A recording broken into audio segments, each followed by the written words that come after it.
don't have a whole lot to share this week because most of my craft time since the last video, as expected, went into sewing for the child's Halloween costume. I made the lab coat. There's a pair of pants over there it's also made. This was a white sheet I thrifted that had a weird stain on it, so it was really cheap. And the shirt I thrifted and I just cut it down the sides a little bit, although I made this huge mistake on the sleeves. And I had to, I cut them apart to make them shorter for these little short kid arms. And I cut them apart in the wrong place and I had to sew them back together, but that's always going to be like inside here so you never see it. And this, he's going to win the Scientist from the Half-Life series. And this is actually a blue and red tie, is the kind of ties they wear, except their stripes go the other way. But for the most part, I was glad I was able to find that tie and the shirt and the sheet that I could make this out of all on one visit to a thrift store, and I finally got it done. So I'm not sure if I'm going to also make a lab coat for me and we like do sort of this mad science thing on the porch on Halloween, or I don't know. So that was where most of my time went. And it's approaching the end of the year, you know, it's a week until Halloween and then it will be November. And generally in past years I've stopped going to the thrift store so much after Halloween through the new year because just there's something about the feeling of the store that changes. I don't know if it's that more people are shopping to pick up stuff for gifts, or that less people are giving because they're too worried about getting things for gifts. So I decided that I would go to the 3 stores around this week. And it pretty much confirmed that stuff's already dropping off as far as interest. I mean, I could go in tomorrow and it could be amazing, but the one store has taken out its random toy table completely. I did find amongst its regular toys this old Power Team guy. There was a later Power Team body that was double hinges and everywhere, and it was like the double hinges were on pivots. You could do really weird things with the legs, but see, this doesn't even have a cut joint, so he was really a nostalgia purchase more than anything, because about 15 years Power Team guys are World Peacekeepers. MNC Toys is the company that makes them. They were in Big Lots, they were in Dollar General, they were in KB Toys. They're probably in Toys R Us, but I didn't go to Toys R Us that much. Now you can kind of find them in Big Lots, and they have the newer bodies, but they don't have... The other thing about the Power Team guys was they had so many head sculpts. And eventually they started adding more skin tones too, but Big Lots has a few of them, and they had the newer bodies with the... I wouldn't say better articulation, because it's kind of weird articulation. They have double hinged knees and elbows, but the hinge is the same size. So they're like really big elbows. And also, so they wouldn't have to put a cut joint on the leg. There's like a pivot in the top, but there's also a pivot in the bottom. So you can like do really just, it's a joint, a dull joint that you have to experience to understand how weird it is. But they are in Big Lots. They show up toward the end of the year for Christmas stuff. And actually I found some in a Publix a few years ago too. And then they have interesting sculpts. He's not a sculpt I've had before, so he's not a great sculpt, but so he was nostalgia. He was 49 cents. I got him. And also that day in that thrift store I got 2 more grab bags of cloth. And again, these are bed in a bag size bags, and apparently I'm the only person who buys the grab bags of cloth there, because every time I go in, they're color of the week, which means they've been in there for a month and no one's bought them. So they're half off. So I got these 2 enormous bags of cloth for like $7 total. And it's a lot of cloth. And that's another reason I don't need to go thrift stores. I don't need dolls. You know, I have so many doll parts and doll bodies and doll heads and things that I could probably not go thrifting for a long time and have just a fine supply of dolls and parts to use, even if nobody sends me things. So I really need to back off. Like I said, I'm going to not probably go through the end of the year, and we'll see if I can not go after that, because I have a lot of cloth, I have a lot of dolls, I have a lot of inspiration. And that's what I realized when I picked up these bags of thrift cloth, the thrift grab bags, is give me a big stack of cloth and I can find inspiration in a good portion of it. I just need to learn that I already have thousands of yards and pieces of inspiration to work on now. I don't need to get more inspiration. I need to use what I have. So I didn't get any dolls. I went to 2 more stores today. I didn't get any dolls. I got something, part of a housewarming gift for somebody, and I bought a lamp that I want to put a light in so I can move plants into the living room. And that's it. That might be my last thrift for the year. I might go again, but I don't ever need to go, and I need to use what I have. So, changing topic, but still about thrift dolls and using what I have. A few months ago, I thrifted that Madame Alexander Leslie, and I made an outfit for her, and I wanted a pair of shoes for her, and I figured the cheapest, fastest thing to do would be to buy a porcelain doll and steal shoes.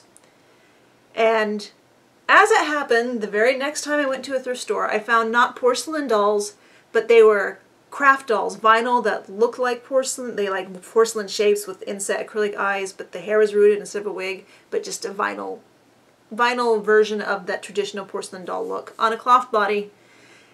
And they had shoes. And they were in the bag, so I had the header on them. So I got, and they were also color of the week. So I got the doll for 99 cents. So yay, a pair of shoes for $1, and they fit the Madame Alexander Leslie just fine.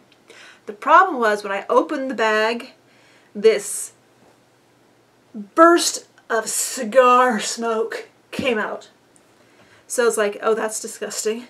So I sprayed down the shoes with Febreze and put them in a bag and left them in sunlight for weeks, so that, and they smelled fine. And I sprayed the doll down, including her soft cloth body and her hair, and I hung her in the garage for months. It's like just yesterday I finally thought to check to see if she still smelled like cigar smoke, and she didn't. She didn't smell like garage either, so that was good.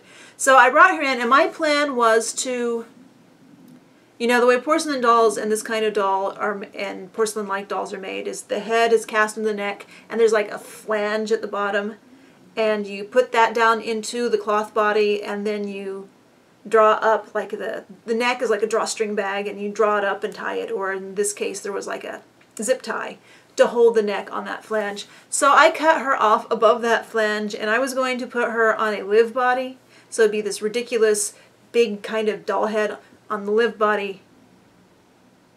But I did it, and I didn't like it that much, so I still have this head to deal with. And I might try to change her eyes, because the eyes that are in her are cracked a little bit, and because I cut off the flange, I can see in the bottom that she just has, you know, it's like live eyes. There's just a pocket to put them in, and I think I have some eyes that are probably about that size. Maybe. I haven't checked. And I trimmed her hair and I flipped it up, and I still want to try to get her in another body, maybe, eventually.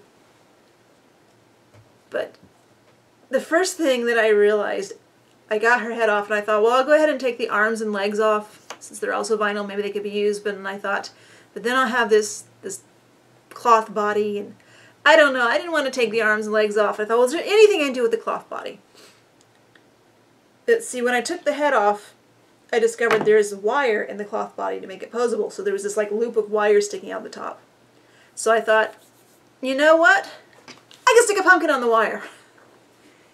So I will, you see the wires come up a little bit, you can see the stuffing in the body, though I still need to work on that. But I will make a dress for this, and I will offer her for sale or trade eventually, probably.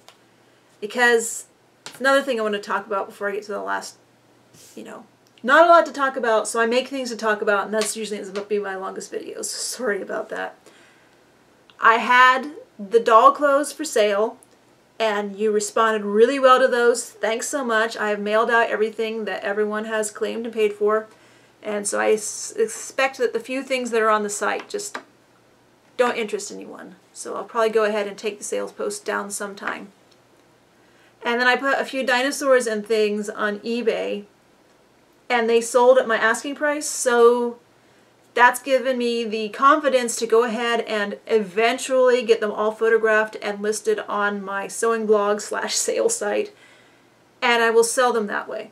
So you don't have to go through eBay, and I can figure international shipping, and you just have to wait for me to actually see the message, see your message, and figure things out. So, and you have to wait for me to actually get them photographed and posted. But so I think that we will go better that way. I also do realize this is the time of year when a lot of people start spending a lot of money on gifts for things. So if I put them up on the website, they can maybe linger for a while too while you get a chance to have silly money.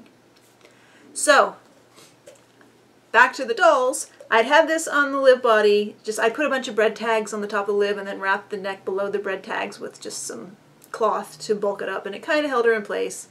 But of course this neck just sat down on the shoulders and didn't contour and looked a little weird. So I took it off and did this, but then I had that lib body out. And I thought, well, do I have any other heads that could go on that? And I messed around and I poked around, and it's like, I ended up with this. Now this head went on a body that just had like I said, this was a flange that you wrapped the thread or whatever around to hold it in place. Well, this body was basically a big flange that you put the head over, and that held the head in place. So there's no sort of grippy insides to this head like Barbie heads and most fashion doll heads have. So I actually cut down a glue head, stuck that on the neck, and this head is just sort of balanced on there, because if I want to reroute her, I'll have to take the head off. But eventually I might glue it to the doll neck inside. I don't have any wigs. I have some MSD size wigs that are the right size for her, but they just didn't look right on her. And who knows, I have a whole pile of dolls I want to reroute. And for some reason, to me, rerouting is a wintertime activity. I don't know why. At least that's my excuse. So maybe I will reroute dolls soon. I don't know. And then the only doll sewing I did was back to the thanks sewing. I have like a few more things I want to thanks sew for Michaela Fur, and I have a few more things I want to very belated birthday sew for John, and then I'll get those done. So I have cat hair in my nose. Hold on. Chip jumps up on my lap when I'm on my computer, and he just sits there and rubs all over my face, and I do appreciate the sweet cat, but he is really, really shedding, and it can be annoying. So also all the stuff I mailed out to other people, I apologize for the cat hair that's probably on it. I try to get it off. Like the costume I was sewing for the kiddos Halloween, I almost had the pants finished. I was just finishing up the waistline, getting the elastic in the waistline, and Chip jumped up here. He wanted some love, and he jumped up here and got cat hair all over those white pants and gave me. So I did hold him, but once he finally went away and I looked back at the pants, they were just covered with black cat hair, of course. So last night I decided I wanted to sew something for Michaela Fur's thanks stuff, and that ended up being this in MSD size, quarter scale doll size, roughly. It just has a lightweight Velcro hook and loop tape. Keeps going, because you know I'm going to be using that stuff for years. So I got something sewn for dolls between then and now, and next week, or this weekend, this Saturday coming up, we're having, the kiddos having a birthday party. So some of my craft time will be taken by that. And I don't know, again, I don't know if I'm going to dress up or not, or what I'm going to do for Halloween. Usually I sit on the porch and like sit very still. And either kids don't notice me when they walk up to the porch, and I can say, you know, they reach for the doorbell and I say like, there's no candy there, and they, ah!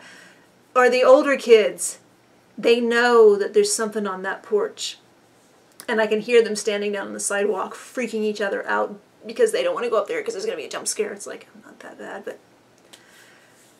it's been really, really cold the last few Halloweens, and it's really uncomfortable to sit there.